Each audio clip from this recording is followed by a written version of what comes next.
the windows we'll see how. Is this on? Yeah, good. Okay, good evening, everybody. Welcome to Shakespeare and Company, and welcome back. I hope you all had relaxing and peaceful summers. And thank you for turning out in such great numbers to this, our first event of the season. But then, why wouldn't you? It's such an extraordinary book. We're delighted to have Omar with us tonight.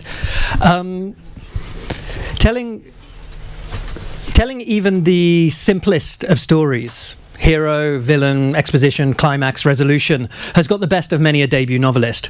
But when your story is based on real events, has literally tens of thousands of heroes, quite a number of villains, and moves with the churning energy of a city in full revolt, wresting that tale onto the page might seem to be an insurmountable challenge. Not for Omar Robert Hamilton. The City Always Wins tells the story of Mariam and Khalil, two members of Chaos, a media collective documenting the events of the 2011 Egyptian Revolution. From the highs of the early victories to the lows of seeing revolutionary hopes dashed against the rocks of burgeoning despotism, The City Always Wins blends styles, forms and voices into a visceral novel that not only grips the readers with the power of its prose and the force of its ideas, but that also, and crucially, bears witness. Omar Robert Hamilton is an award-winning filmmaker and writer. He's written for The Guardian, the LRB and Guernica. He co-founded Mozarine, a non-profit media activism collective in Cairo, as well as the Palestine Festival of Literature. The City Always Wins is his first novel. The Wall Street Journal said The City Always Wins was one of the defining novels of the Arab Spring. Richard Ford wrote that it was a stirring, clear, humane and immensely savvy novel about political innocence and fearlessness. Naomi Klein declared it unbearable, unmissable, a dazzling debut. And Molly Crabapple called it fucking incredible. Please join me in welcoming Omar Robert Hamilton to Shakespeare and Company.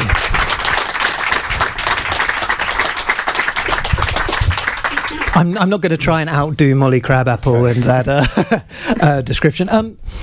I guess where I'd like to begin before we hear the first reading tonight is why you decided to write a novel with a background as a journalist, with a background as a filmmaker. And what my experience when reading it, the one comparison I thought I could make was, and this with this kind of the highest compliment is with David Simon, whose books Homicide and The Corner were kind of novelized fact in a way. And I was just wondering, what, with your experience as a journalist and with your direct experience of the Egyptian Revolution, why did you decide to write a novel? Well, I think it wasn't actually a decision. I didn't sit down and think that today I begin a novel. I knew that I needed to do some kind of documentation work, and it was sort of summer 2014, and so it had been about a year since the military coup, and the sort of massacre at Rabaa, where the Egyptian army had killed 900 people in a day, and the kind of counter-revolution that swept in after that had been so strong, and the spectacle of the violence had been so effective at debilitating almost sort of thought. I mean, it kind of shut down public space, and it shut down discourse, and it shut down dialogue, and it shut down sort of everything, including the way that one was able to kind of think about how to engage with, not only with Egypt, but with kind of politics in general, which is what I had been doing exclusively until then. And so I found that I was not able to think at all for a long time. Probably for about 6 months I was one person that I think was in a kind of general societal depression that was going on, that was quite paralyzing. And so when I went away. I left Cairo for a little bit. There was a house I could house sit in New York, and I went to New York, and I originally thought that I was going to make a film, and I had all these hard drives. I'd been working as a filmmaker in this video collective, and I had a bunch of hard drives, and I thought that I was going to turn them into a film, and I was going to make a kind of 2-hour, beginning to end documentary, sort of using all the archives, and I didn't know how I was going to do it. And then when I sat down to try and write it, I had it in my head that there would be two narrators. There would be a kind of sort of a super historical narrator that was kind of factual and cool, and a kind of interior, sort of inner monologue-y kind of narrator, and the two would kind of alternate between each other and kind of lead you through the film. And then I started trying to write the inner narrator, and it just came out as prose straight away. And I didn't recognize it as prose immediately, but but actually, I mean, the words are actually in the book verbatim. The first words that I wrote of anything that were supposed to be the first words of that film. And so then I wasn't sure. I thought maybe I was going to write sort of a book of poetry, or maybe I was going to write a sort of a journalistic book, and somehow just with the kind of the fact that I was working again, and the fact that it had been a very long time of not been doing any work, that once I started writing something, it kind of came out very, very quickly, and so there was a sort of almost like an uncontrolled nature to that summer, and I was really just writing a lot, and it only became clear a little while later that probably a novel was the only form that could handle kind of all of the different things that I wanted to do and wanted to say and needed to sort of process about the years that had gone before. It's interesting, actually. Just then, you just kind of made me question an assumption I had made while reading it, which was that I had just assumed none of it was written in Cairo. I don't know quite why I had that feeling, but when you said, yeah, you were studying, you left Cairo, you went to New York. Was it all written outside of Cairo, all written in New York, or did you? No, definitely between the two. Okay. So I was bouncing between the two for about a year, and then I was. Probably more got written in New York ultimately, and I think there's probably kind of a slightly different quality to the. I actually can't remember exactly now if you were to ask me what got written where, but I have a feeling that somehow the stuff in New York probably has a bit more kind of release and flow to it, and some of the kind of the darker, heavier stuff probably came out in the times in Cairo, and so then it was almost like what I would do in New York would be kind of to work through the notes and I was working a lot on a typewriter at the time, and so what a typewriter is very good at is not letting you delete, obviously. Sure. And so you get this tremendous effect of actually you can kind of see how your brain was working at a point in time in the past, and it freezes your thought process in a really interesting way, and especially when your thoughts or your psychology is in a moment of distress. So I think a lot of what I would be doing in New York would be kind of reworking and sort of somehow kind of sculpting the kind of the more raw, messy, wild stuff that came out in Cairo. And so it's interesting that the state of distress, was that sort of a kind of a constant state when you're in Cairo at this particular period? I think so. I mean, that was really the point at which the kind of the counter-revolution was really cresting in terms of its sort of visibility and the kind of military's new grip on power post the coup was. Yeah, I mean, the crackdown was very, very severe. People were being arrested left, right, and centre, as they still are now. But somehow we've almost like normalised a little bit to the reality of it. But it was a very intense. It was a very intense kind of period of shock and awe of the resurgence of the state, and it was determined to not only demonstrate that the revolution was over, but to take revenge, and to take revenge on the people that had humiliated it in the years before. And so it was a pretty difficult time. I've never visited Cairo, and I think the first thing the book did, I mean, it's often a cliche when people will say kind of, the city itself is one of the main characters of the book, but I think this is certainly a book where that cliche would actually be true as well. And it was early on in the book where I realized actually any conception I've had of Cairo, and I wasn't really sure if I had particularly ever articulated to myself quite what it was, but was kind of quickly undermined. And I think maybe it could be a good moment to hear the first extract you're going to read, which gives us a bit of a sense of the energy of the city. Yeah, so we had been discussing about what to read, and I thought that because the book kind of goes through a very kind of it goes through a kind of emotional arc where you go from the beginning, which is very positive and optimistic and forward-looking, to the end, which is less so. I thought that rather than do one long reading, we could kind of dip in and out and do bits from the different sections of the book. So this is from very early on. This is October 18th, 2011, which is obviously the revolution is almost at its sort of the peak of its strength in terms of its kind of public positioning in Egypt. The elevator up to the office is a thrilling ride. The halting climb up to the 10th floor a repeated act of faith in a higher power. But the risk is worth it for the classical expanse of wooden floors and high ceilings and the late afternoon light streaming in from the balcony that looks out over the lower buildings of downtown and onto the Nile, and there, in the centre of the landscape, the ever-smouldering ruins of Mubarak's National Democratic Party headquarters, the sun setting perfectly behind the charred concrete skeleton. Khalil loves that building, loves that it stands there every day as testament to all that's possible and all that's impermanent to the tens of thousands of people who drive past it. A symbol in cinders of our victory, our anti-monument to the future. A giant billboard stands tall amid the scorched ruins. Untouched by the flames, its meaningless electioneering slogan become flesh. For your children's future. What poetry the city gives us. All around from this balcony, Cairo sings out its history to him. The once modern internationalism of the Nile Hilton, its wide and welcoming facade overlooking the shuttered gardens and their mysterious excavations, the muscular terracotta of the Egyptian Museum still standing firm despite the years of horror inside it, from the shadowy corruption and shameless thievery to the whippings and beatings dealt out by the occupying army. And then to the east, and the buildings surging inland, their modernist balconies and flat rooftops pushing toward the chorus of Talat Harb Square, and, his favourite, the great sloped mansard roof, the dramatic gradient of its grey tiling, more appropriate for the rains of Cologne than Cairo's heat, but beautiful, here in this city of infinite interminglings and unending metaphor.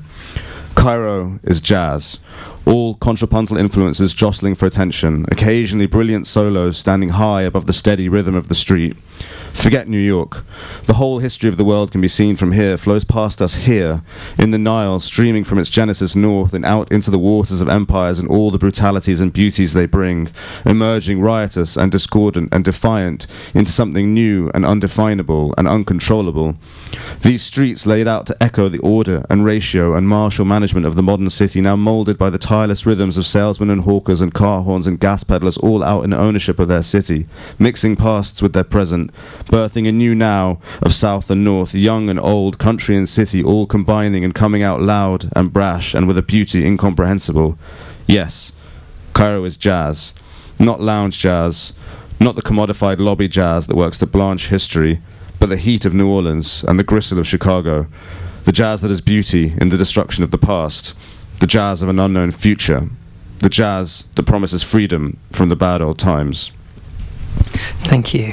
Cairo is jazz, and I think that sentence really kind of brought me up short in a way. I think it was, I talked about sort of undermining preconceptions, and there's another moment when somebody says, we're in New York in the 20s, and I think another moment where someone finds an old Columbia record which has the address of a Columbia record store in Cairo, and it really did make me think of how I think particularly in Europe and the West generally,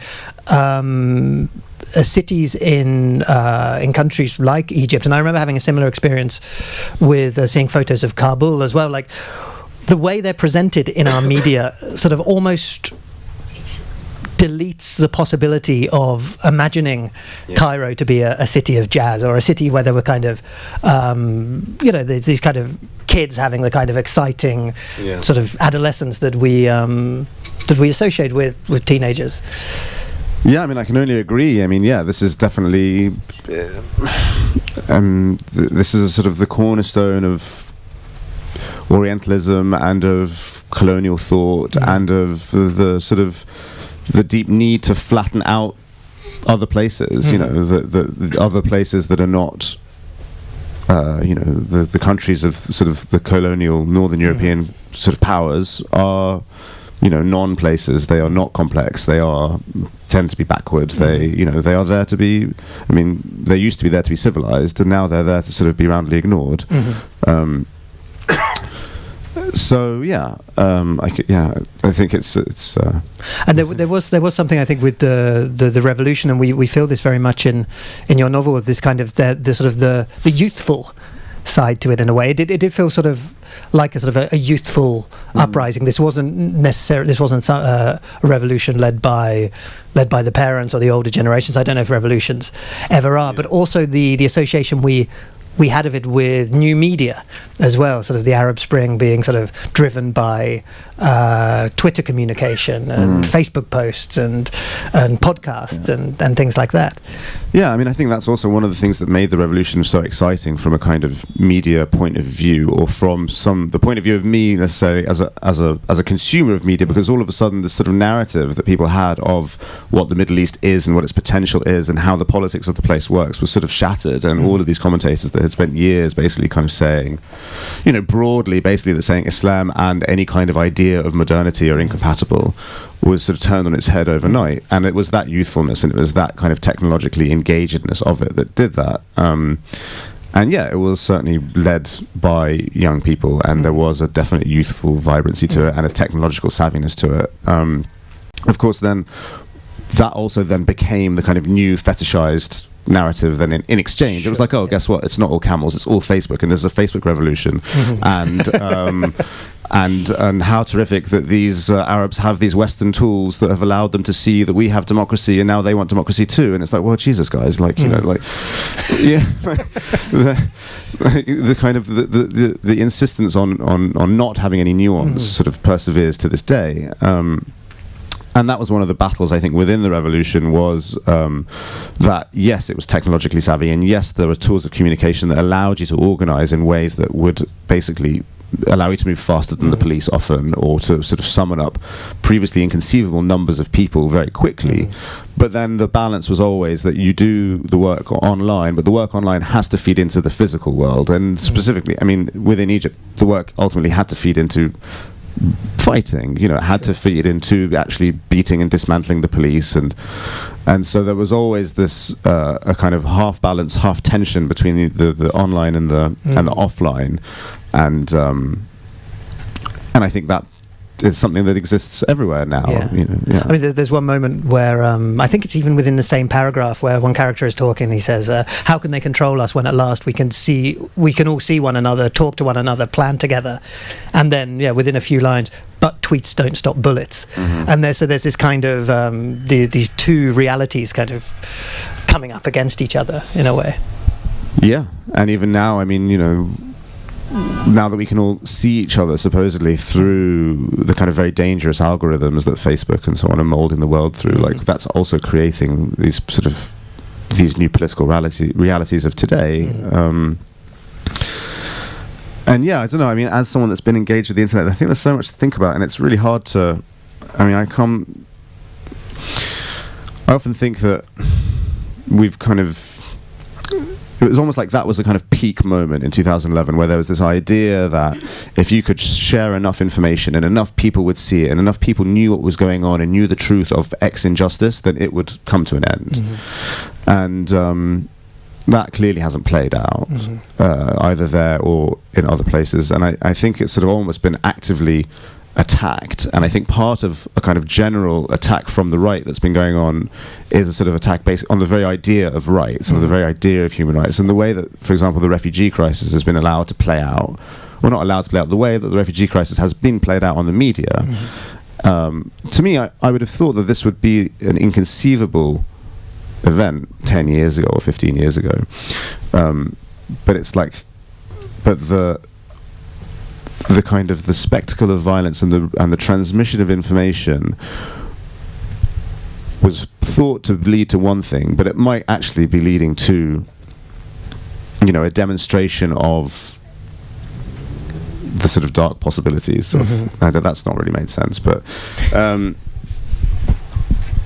you know what I mean? Like, yeah, I mean, I think I always think back to sort of the origins of the internet in sort of the mid to late 90s, where there was this sort of idea of this, I think, very utopian idea that's kind of in the way everyone will be in touch with each other, there'll be this sharing of information, and it will lead to a very sort of connected, very sympathetic, very kind of codependent world. Yeah.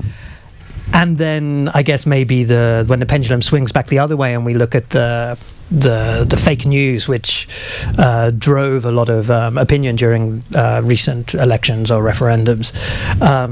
Yes, it is exactly that dark side, I think. Maybe actually this would be a good time to read part 2. Yes. Yeah.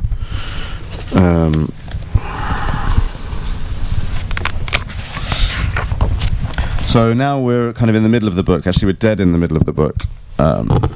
And the Muslim Brotherhood are in power, and a kind of level of political malaise is beginning to set in as the things that were supposed to have changed have not yet changed and look like they might not be changing anytime soon. So we're in February of 2013 at this point. How many days have we been out here? Khalil stands alone on the bridge, watching the children running to catch the skidding gas canisters and throw them into the river. A boy laughs as he launches a hissing canister back at the waiting police. It's a game. Maybe it's a game for all of us, passing the time until it's over. Kids running away from their parents. Death, nothing more than sport for the police. Words are sprayed on the river walls. If you don't let us dream, we won't let you sleep. You need discipline to win a war. You need chaos to win an insurgency. So which are we? Young boys are pulled away one after another, asphyxiated, the gas clinging to their feet as their friends drag them away.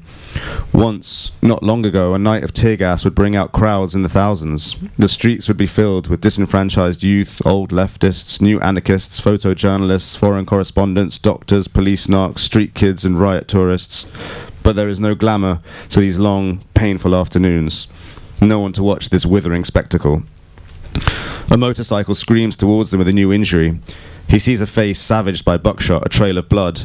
Then the bike is gone and the young boy is on his knees, scooping something up from the asphalt.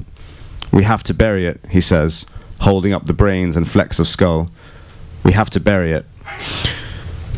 Hafiz didn't think about it at the time. Run, point, shoot.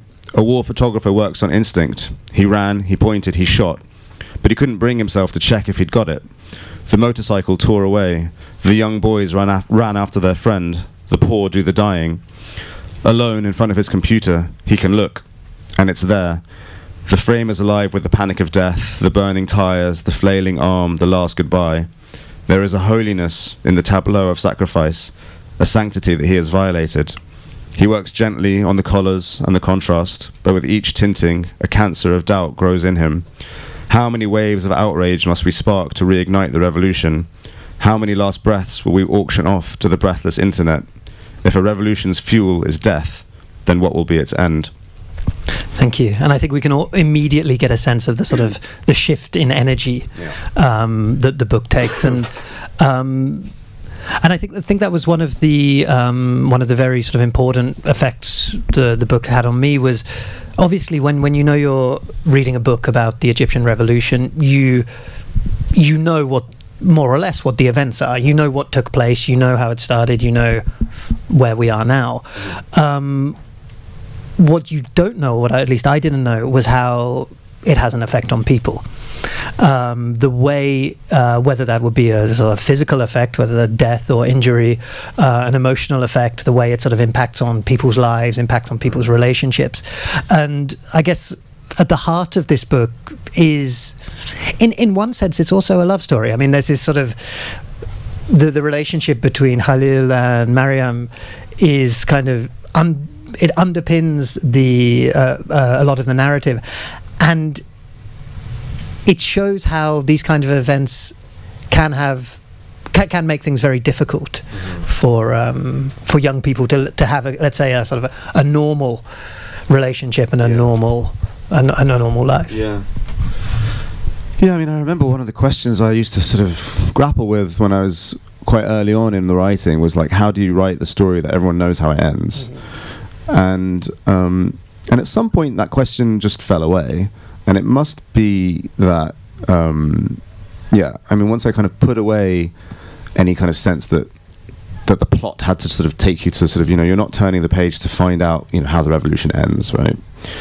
And I think probably once the characters began to sort of take root, I mean, that was probably one of the harder things for me, because people read these kind of things inevitably as autobiographical, and it is, to a large degree, autobiographical in that, like, I was there, but I didn't want people just to read, Khalil as me, and so it took quite a long time for me to be able to sort of divorce him from myself in my own head. It was almost like kind of, because I was sure that people would read him as me, I kind of made him into this sort of little shit that no one would like, and sort of he couldn't possibly do anything kind of heroic or worthwhile. He had to sort of. Yeah, and then I think, once they kind of came alive a little bit, and once they began to take on their own form and their own existence and sort of be a bit separated from me, then that allowed me to kind of build the structure of the book that's not plot driven, but is kind of about the people and about, it is kind of what happens to people within it. I mean, in another way, of course, what you're doing is kind of splitting various different kinds of political thinking into different characters for different times, and but that's also how people are, so that's fine. Yeah. And in no way do any of the characters feel like ciphers for a particular opinion. I mean, there's sort of there's this kind of complexity to them. And again, this is, I guess, is kind of as reductive as saying, you know, in essence, there's a love story there, but also in essence, there's a sort of a coming of age story to an extent. I mean, in that as we've seen the sort of the different energy in the two extracts that you read, and there's something quite intoxicating in the early section of the book of the kind of the energy and the excitement that these young people are taking from this revolution, but that is always tinged with some other emotion as well, and the particular emotion changes, but I guess near the beginning it's sort of the appropriacy of finding it exciting. You know, we're doing something which is serious, we're doing something which is dangerous, which is seeing a lot of people get killed, and yet your characters, you know, they do find it kind of exciting as well. It's kind of an adventure for them. Well, I think a revolution has to have some kind of romance to it, because it has to attract people to it, and it has to feel like you're doing something that's exciting and cool, and you know that, hey, you know, you're going to be the ones that change the world, and that is a very intoxicating feeling, and I think it's a very common feeling to any kind of moment of real kind of political uprising, or there has to be, you know, because the whole thing is mad in a way, and it is mad to go out and be throwing rocks at people with shotguns and so on, and you have to kind of believe in some heroic sort of grand epic sort of sweeping into your life somehow to kind of make the risk worthwhile, and a lot of people die for that. So yeah, that's something that I would hope sort of could come through somehow in the first section. And one thing that also comes through is the sort of the inherent messiness of a revolution as well. I mean, I think when we study revolutions from a kind of historical perspective, we have the sense of kind of, okay, this particular ideology drove this group of people to overthrow this group of people with a different ideology, and it seems quite neat in a way. There doesn't seem to be a particular ideology, or certainly not a consistent ideology, apart from the fact that this need to revolt in a way. Yeah, I mean, and that's definitely sort of a debate within the revolution, and that was potentially also a criticism of it, in that, you know, it needed to,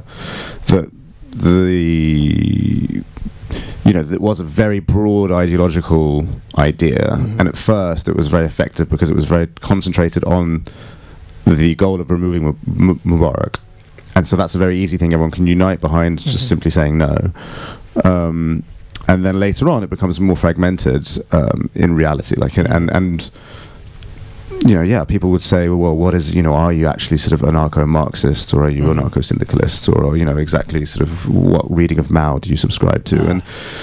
And it wasn't quite, you know, it was always, and I think that's one of the things that gave the revolution a very kind of populist appeal as well. I wish I hadn't said populist, because it's such a weird word and it's being misused right now, and it's become a very messy word. But it gave it a very broad appeal that allowed you to kind of pull thousands upon thousands of people out on a kind of general idea that bread, freedom, social justice, that underneath that umbrella of 4 words, you can kind of get to everything that you need to get to. But of course, once you sort of lose the mass movement, and once you can't pull millions onto the street all the time, then perhaps you need sort of the more clinical definition of what your plan is.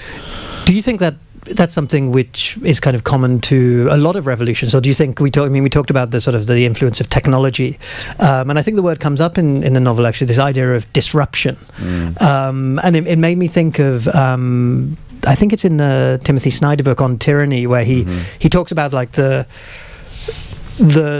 like disruption. I think he calls it kind of an adolescent instinct in a way. It's like, it's, you know, if you're just going to disrupt, you're not going to be able to build anything. Right. And I was wondering, do you think technology and that sort of this modern technological disruptive mindset made the revolution kind of a bit messy in that way, or do you think it's just all revolutions are like that, and it's kind of after they're consolidated from sort of historical perspective, that's when we impose these kind of ideological narratives on That's a very hard question. No, I mean, I certainly think there is the sort of level of disruption as being the kind of the prime mover or the original kind of spark. I mean, if you look at what's happening with Brexit or with Trump, I mean, these are clearly very disruptive actions, right? You want to change things, you want to throw a spanner into the works because what's going on is no good for you, and what comes next is not what's important. What's important is about changing what's around now. I think actually the technology probably helped refine certain ideas in Egypt. I think one of the most exciting ways that technology was being used would have been in like crowdsourcing ideas. For example, like Ali Abdel Fattah, my cousin, who's the book is dedicated to, and who's a sort of political thinker who they've locked up because he's such a dangerous political thinker. One of the things he was trying to do was crowdsource a constitution by using technology to get input in from across the country and the Egyptian diaspora into what a new constitution could look like. And so I think there are a lot of ways in which the people who were really engaged with the ideas were probably using it in very exciting ways. And yeah, no, I think it's probably yeah.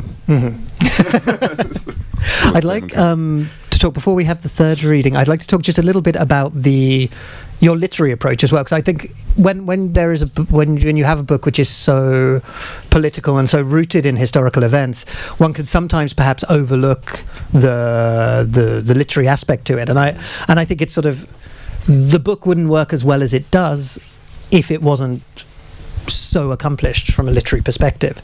And one of the ways it is, it's kind of you use a lot of different forms, a lot of different voices. I mean, there's third person, there's first person, there's kind of interesting formatting of dialogue that kind of leaves it sort of fractured across the pages. There's this sort of sensation of movement, sometimes like quoted tweets, headlines.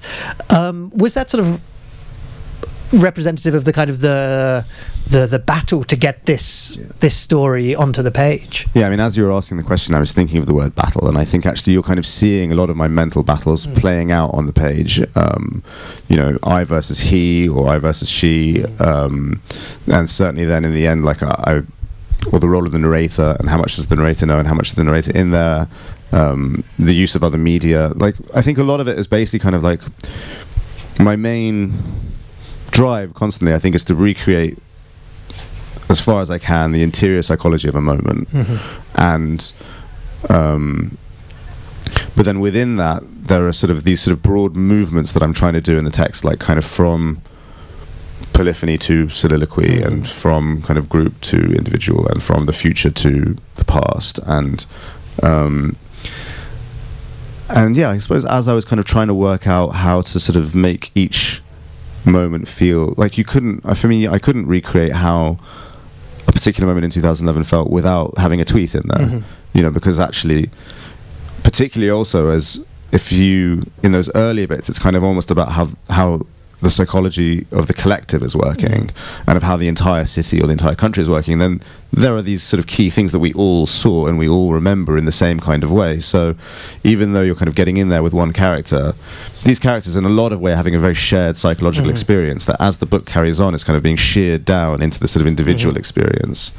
It's interesting you use the term interior psychology, because I think that is something which is very difficult to convey, particularly this kind of contemporary, very busy interior psychology. So when an event happens and you're worried about, so you're checking online news and you're checking tweets and you're calling people, and that sort of polyphony, as you said, is something which I think writers have often struggled to get capture on the page, in fact. And so I could just think it just seems all the more sort of admirable that that you managed to. Could we have the third extract, please? Yeah. So then this is from the third. This is from the third part. And so Khalil, the main character, has now kind of briefly gone away to New York. It's not autobiographical, and and he's kind of wandering around feeling depressed. A crane projects itself into the blue sky ahead. A mobile watchtower. Amsterdam and 125th. Harlem, Palestine. All around you it's the same. Every step wading into the eternal swamp of conquest and cleansing and murder. They'll never stop chasing you. There's no way out of history's long, looping nightmare, tripping through the dark bayou, and it's the things. You're on the things, and we want them. The army wants your land, and the British want your oil, and the Italians want your gas, and the Americans want your airspace and your canal and your complicity, and the Turks want your factories, and the Australians want your gold, and the Gulf wants your sweat, and the Russians want your weather, and the Israelis want your name. So there's nothing left for you but to be gone. Gone because we're coming. And first we'll bring you war, and you'll run, and we'll seal iron chains around your neck and brand you with new names and drink your bodies in tea in your grandfather's houses. And when we're bored of war, we will bring you peace and post-conflict resolution and interfaith dialogue in the United Nations and credit lines and television. And when you choke, we will grip your jaw firm in our hands and force open your mouth for structural adjustment and dialogue camps and off-Broadway plays and aid packages and first-party negotiations and corporate social responsibility until your brain is reconfigured with our committee-designed, algorithmically determined languages of unmeaning, and you are finally and forever stripped of even the possibility of thought. Perfect, thank you. I think my final question before opening up to the audience, so if you have a question for Omar, do get ready, we'll get a microphone to you in a minute. The book is inherently political, its subject matter is politics, revolution. Did you have a political aim to writing the book? Did you see it as, did you hope it would have some sort of political effect, or was it more sort of for the sake of art, let's say? Yeah, honestly, no. It's not written with hoping to have any kind of measurable political effect. And that's partly probably to do with how politics are in Egypt, and it's also partly to do with, what kind of gets cut away the longer you work on something. But no, I mean, really, I think when I think about what I was doing and why I was doing it, it was just that I knew a lot, and it was a sense of responsibility to sort of history, essentially, and that if this can go down as a record of what something felt like and something that was important and something which, the importance of which I think we won't know for a very long time, that it was just something that I was in a position where, I had the information and I just had to do something with it. And personally cathartic? Probably, yeah. I mean, I was talking to a friend of mine who was talking about how great therapy is and how much he enjoys therapy, and I've never done it, but I kind of realised that probably actually this is a bit like just talking to a therapist for 3 years, because you're just you're right, you're really writing out everything that, and all of your kind of inner workings that they all came out onto the page in one way or another, and so certainly for me, having done it now, like I feel like a different person than when I started, and obviously that's partly the passage of time will do that, but I think also it does help to work out what you think about the world, or what you think about political processes, what you think about how to engage with the future politically, and not that I now have clear answers, but perhaps there's sort of less kind of fog of confusion. Yeah. Just to clarify, it doesn't feel like someone talking to their therapist for 3 years. Okay. It's much more engaging and interesting than that. Does anybody have a question for Omar? If you do, raise your hand. We'll get a microphone to you so everyone can hear you. Let's begin with this lady here. I don't know whether microphone... Oh, well, we'll get that microphone to you in that case. Sorry, I have about... I read your book. My boyfriend gave it to me a couple of weeks ago, and I was up until about 5 in the morning. I just couldn't stop reading it. I was completely enthralled by it, and I was interested in what you were saying about societal depression, and that's a paralysing thing. And I feel there's like so many things that sort of not the same thing, but I think what we've experienced in Paris with the terrorist attacks, I mean, particularly the Charlie Hebdo, I felt I had that depression for 6 months, because it's that thing of trying to understand what's going on, and there's so many different layers of things. So what I wanted to ask you, one of my first questions was, you have this incredibly strong female character in the book, and in fact all the women are these amazing women. So perhaps one of my, sorry, I'm not talking to the microphone, I'm just talking to myself. So perhaps one of my questions is, and I don't want to be sort of too intrusive, because it's obviously partly autobiographical, but I was wondering, are these women, are they they real, or are they these wonderful? Are they the idealized women? I mean, they just seem so. The kind of the combination of bravery and principle and this sort of perseverance of I mean, it just gets so dark at the end. I mean, I would like to hope you talk about at one point about I just got the feeling that maybe the future of these revolutions is actually women, that perhaps it's I was thinking about the Women's March, so this is turning into a long monologue. Yeah, I mean, I think the future revolution certainly is women, and it's one of the things that we were hopeful for at one point, is that there was the possibility that maybe this is the card that we haven't played, and that this is the way that it gets done, and that and every other kind of political process or every other political uprising that had been attempted was sort of working within the kind of the sphere or the construct of patriarchy, and that you needed to try this radically different thing. And certainly, yeah, the women in the book are very much based on the women around me in real life, in my friends and in my family and in my wife, and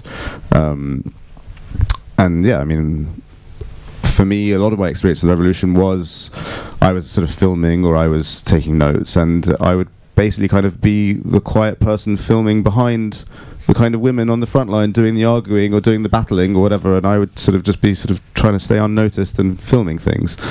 So certainly it's very, very based on real people, and that kind of determination and that kind of perseverance is certainly at play now, and people are still there and still working in a kind of day-to-day way where the eye is on the long game, that it's the sort of generational struggles, and yeah. I mean, that sort of ultimately gives you a bit of hope, I think, at the end. I mean, there's that sort of some sort of like just that. I mean, I don't know whether I should really talk anything about the end, but I mean, there's just a very chilling scene towards the end in the police station, and I could barely read it, and I just thought, if there are people who really, if there's that kind of, the possibility of maybe continuing on that it doesn't necessarily have to be with the on social media, or that there's other ways of doing it. That there's just different.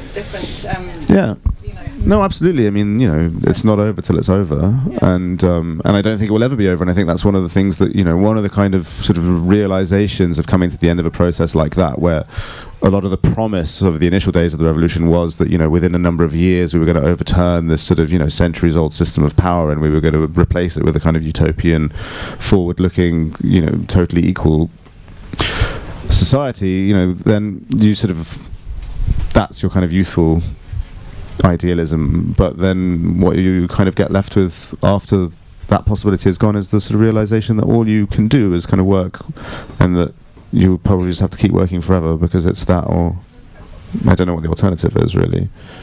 Yeah. Does anybody else have a question? Raise your hand, we'll get the microphone to you. Don't be shy.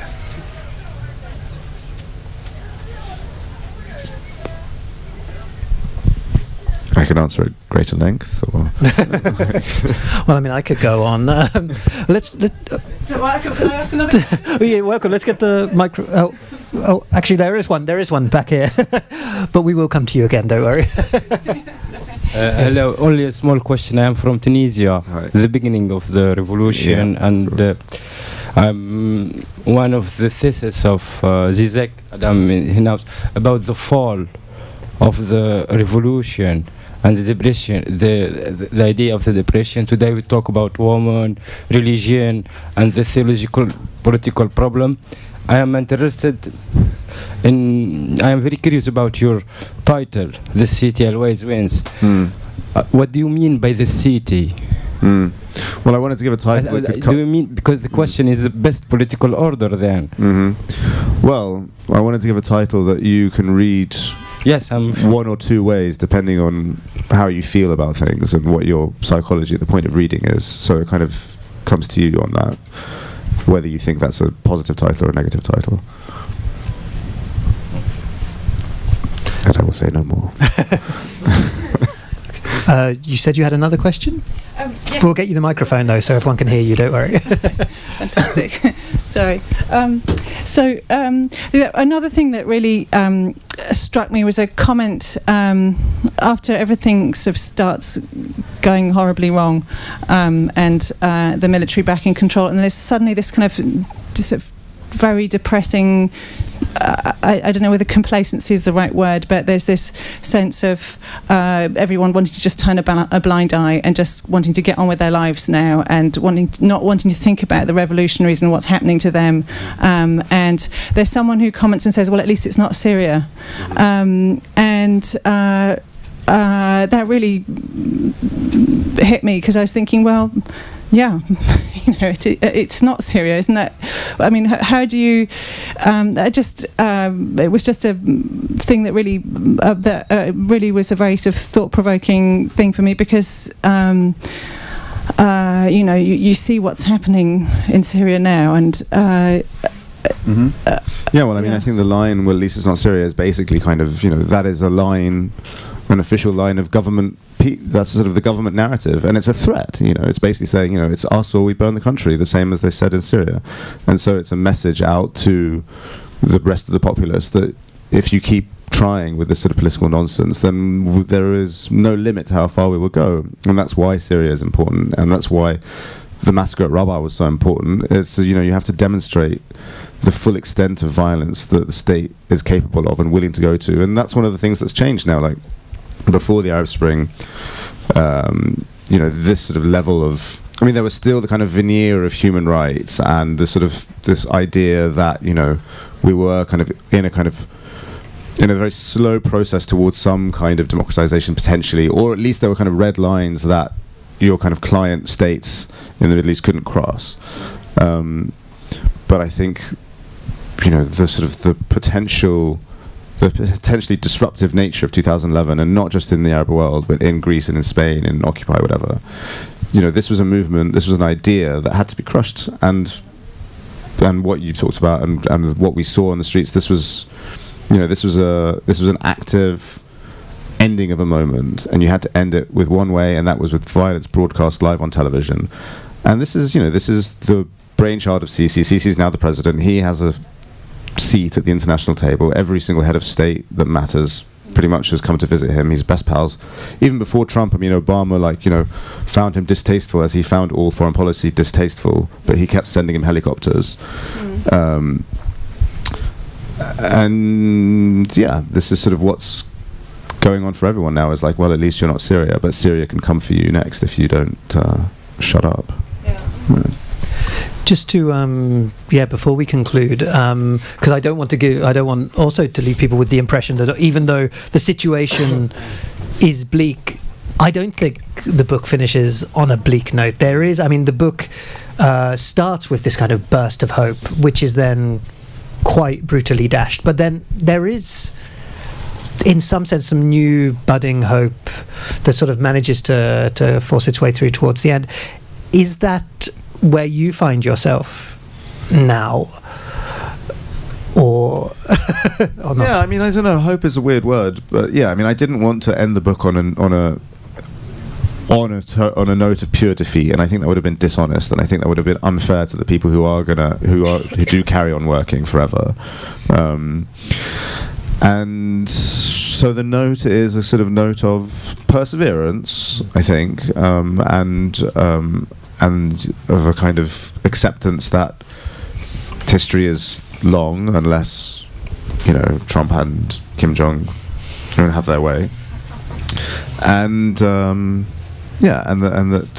underlying kind of whatever comes next, that you can only kind of take the lessons of the past and try and sort of work them into what you do next, and as long as you're alive, then you kind of have that choice still.